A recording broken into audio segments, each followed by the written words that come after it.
अगर आपने नात खानों की तसल्लियों से ये नतीजा खस कर लिया है कि जो मर्जी करते चले जाओ, हम रसूलुल्लाह के, जन्नत रसूलुल्लाह की, मैदान माशर में पहुंचेंगे, फरिश्ते कहेंगे कौन है भाई, सुन्नी है?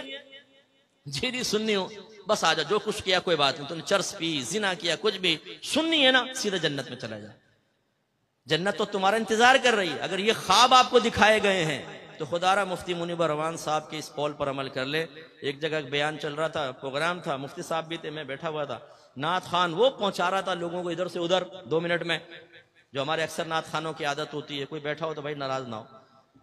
वो पहुंचे हुए ऊपर मुफ्ती साहब का बयान शुरू, आपने फरमाया कि भाई आप लोग पहुंचे हुए थे 7वें आसमान पर, तो बराए मेहरबानी मेरा बयान सुनने के लिए जरा जमीन पर तशरीफ लिया।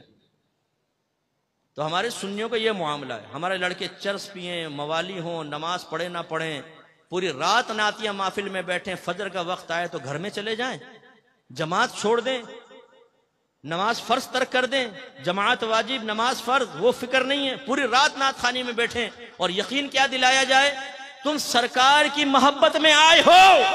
जो सरकार की मोहब्बत में आता है सरकार उसे प्यार से देखते हैं, और जिसे सरकार प्यार से देखें क्या वो जहन्नम में जाएगा? सामने कहते हैं नहीं नहीं, तो बस हमने तुम्हें जन्नत तक पहुंचा दिया शॉर्टकट के जरिए। ये खामखा तालीम हासिल कर रहे हैं, ये नमाज पढ़ रहे हैं, ये रोजा रख रहे हैं, ये गुनाह से बच रहे हैं, ये बेचारों को तो पता नहीं।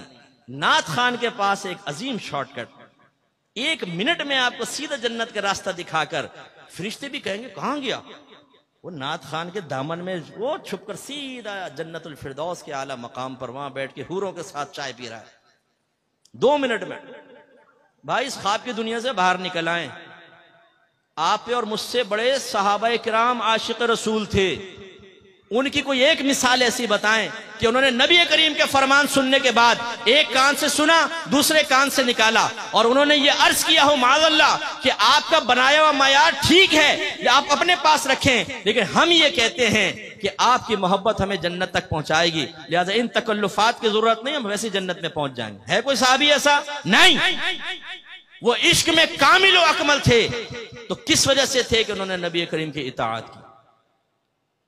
आज हमारे सुन्नी नारा लगाते हैं गुलामी रसूल में मौत भी कबूल है, जो हो ना इश्क मुस्तफा तो जिंदगी फजूल है।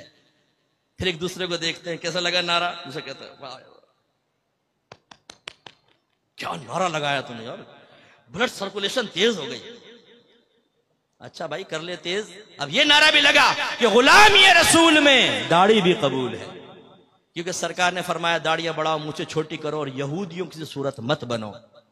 ये नारा लगा गुलामी रसूल में बाकायदा इल्म दीन सीखना भी कबूल है, कि आपके नबी ने फरमाया तलबुल इल्मी फरीदतुन अला कुल्ली मुस्लिम, इल्म का हासिल करना हर आकिल बालिग मुसलमान मर्द और औरत पर फर्ज है।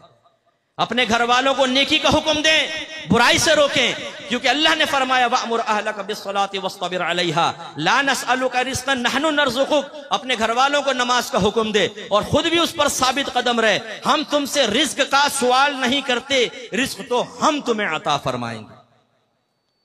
या अय्युहल्लज़ीना आमनू क़ू अनफुसकुम व अहलिकुम नारा वक़ूदुहा अन्नासु वल हिजारा, वो मैंने आयत पहले भी आपको सुना।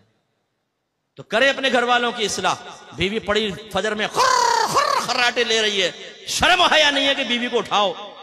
जवान बेटा पड़ा सो रहा है, ये नहीं कि लात मार के उठाए कमबख्त उठ। हाँ, अगर गवर्नमेंट ऑफ पाकिस्तान ये ऐलान कर दे जो फजर की नमाज बाजमात अदा करेगा उसको 5,000 रुपए मिलेंगे, यही अब्बा होगा, यही थका हारा बेटा, यही जुल्फों की असीर बनाने वाली लैला। फिर इस मजनून को, इस अब्बा को देखें आप, लात मार के ना उठाए बेटे को, कमबख्त उठ, 5,000 का मामला है, 5 तेरे 5 मेरे 5 छोटे बेटे के 15,000 रुपए रोज एक नमाज के, फिर 5 नमाज, फिर महीने की कैलकुलेशन करके अब्बा क्या कल हो अपने तो वारे न्यारे हो गए। तो आपकी बात नहीं कर रहा हूं, ये दुनियादार किस्म के लोगों की बात कर रहा हूं। लेकिन सोचिए कि हम क्या कर रहे हैं। इसी तरह ये नारा लगाएं कि गुलामी रसूल में हर गुनाह छोड़ना भी कबूल है, क्योंकि मेरी वालिदा सैयदा आयशा सिद्दीक़ा रज़ियल्लाहु तआला अन्हा कहती हैं कि नबी करीम सल्लल्लाहु अलैहि वसल्लम अपने जात की खातिर कभी किसी से इंतकाम नहीं लेते थे, लेकिन जब कोई अगर अल्लाह की नाफरमानी करता तो सरकार उससे इंतकाम लेते थे। इंतकाम का मतलब उस पर सजा जारी करते थे। इजहार नाराजगी फरमाते थे।